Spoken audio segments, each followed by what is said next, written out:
నమస్తే జర్నలిస్ట్ మందగిరి. ఆంధ్రప్రదేశ్ 25 లోక్సభ నియోజకవర్గాల నుంచి గెలుపొందిన వారి కులాల వారీగా మీ దృష్టికి తీసుకొని వచ్చే ప్రయత్నం చేస్తాం.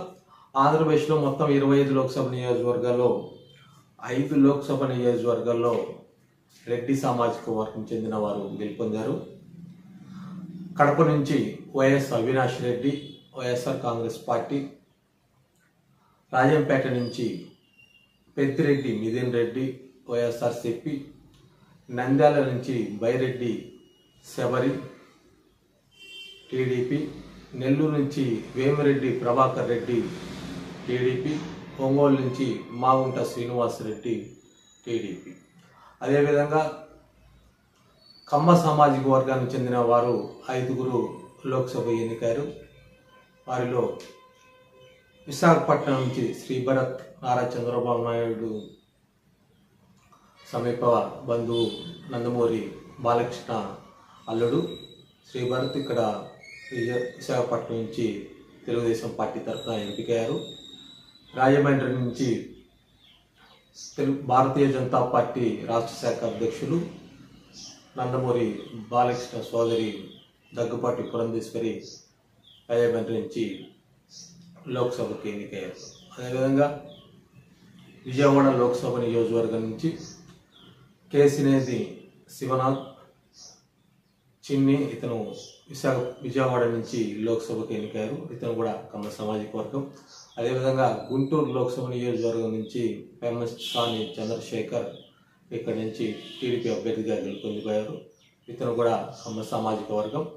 నరసరావుపేట లోక్సభ నియోజకవర్గం నుంచి తెలుగుదేశం పార్టీ అభ్యర్థిగా విజయం సాధించిన శ్రీకృష్ణదేవరాయలు, ఇతను కూడా కమ్మ సామాజిక వర్గం. మొత్తం 5 కమ్మ సామాజిక వర్గం వారు గెలుపొందారు. అదేవిధంగా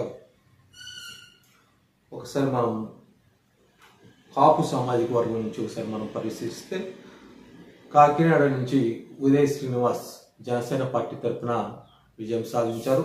అదేవిధంగా మచిలీపట్నం నుంచి వల్లభనేని బాలశౌరి విజయం సాధించారు. ఈయన కూడా కాపు సామాజిక వర్గం. విజయనగరం నుంచి అప్పల్ నాయుడు, ఈయన తూర్పు కాపు సామాజిక వర్గం. మొత్తం మీద తూర్పు కాపులు 3 నియోజకవర్గాల నుంచి లోక్సభకు ఎన్నికయ్యారు.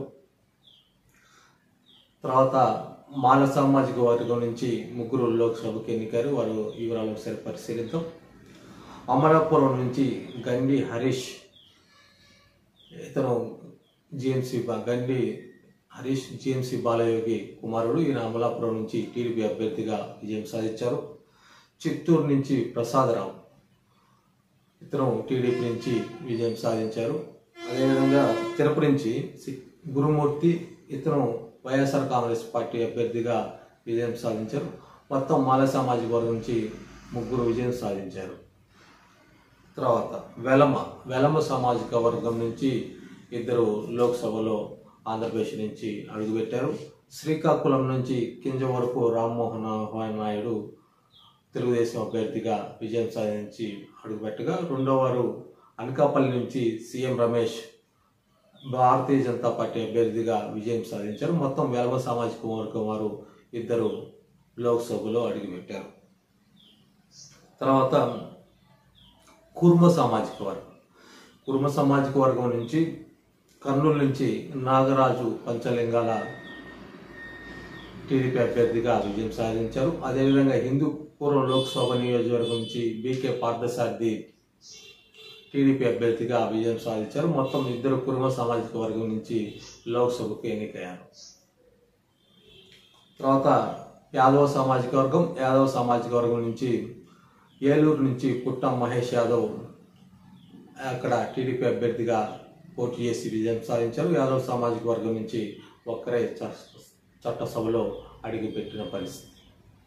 తర్వాత క్షత్రియ సామాజిక వర్గం నర్సాపురం లోక్సభ నియోజకవర్గం నుంచి భారతీయ జనతా పార్టీ అభ్యర్థిగా పోటీ చేసిన భూపతి రాజు శ్రీనివాస్ వర్మ ఇక్కడి నుంచి గెలుపొందారు. ఇది దాదాపుగా గత చాలా సార్ల నుంచి నర్సాపురం నుంచి క్షత్రియులు ప్రాధాన్యత వస్తున్న ఈ నియోజకవర్గం. క్షత్రియులు తిరిగి నర్సాపురం నుంచి క్షత్రియ సామాజిక అభ్యర్థి విజయం సాధించారు. తర్వాత మాదిగ సామాజిక వర్గం ఒకసారి మనం పరిశీలిస్తే బాపట్ల అభ్యర్థిగా కృష్ణప్రసాద్ టీడీపీ అభ్యర్థిగా పోటీ చేసి విజయం సాధించారు. ఇతను మాదిగ సామాజిక వర్గం. తర్వాత వాల్మీకి సంబంధించి అనంతపురం లోక్సభ నియోజకవర్గం నుంచి టీడీపీ అభ్యర్థిగా పోటీ చేసిన అంబికా లక్ష్మీనారాయణ వాల్మీకి ఇక్కడ విజయం సాధించారు. అదేవిధంగా వాల్మీకి సామాజిక వర్గంలో అరకు ఎస్టీ లోక్సభ నియోజకవర్గం నుంచి కూడా వాల్మీకి సామాజిక వర్గం చెందిన తనూజ రాణి విజయం సాధించారు. మొత్తం మీద వాల్మీకి సంబంధించి ఓపెన్ కేటగిరీలో ఒకటి, ఎస్టీ రిజర్వ్డ్ కేటగిరీలో ఒక స్థానం నుంచి వాల్మీకి సామాజిక ఇద్దరు సాధించారు. మొత్తం మీద 25 లోక్సభ నియోజకవర్గాల్లో రెడ్డి సామాజిక వర్గం నుంచి 5, కమ్మ సామాజిక వర్గం నుంచి 5, కాపు సామాజిక వర్గం నుంచి 3, కురువ సామాజిక వర్గం నుంచి 2, ఒక యాదవ సామాజిక వర్గం, తర్వాత వెలమ సామాజిక వర్గం నుంచి 2, యాదవ 1, మాదిగ 1, తర్వాత మాల 3, వాల్మీకి గోయ 2, మొత్తం 25 మంది చట్టసభలోకి అడుగుపెట్టిన వారి కులాల వారిగా మేము ముందుకు తీసుకుని వచ్చే ప్రయత్నం చేశాం.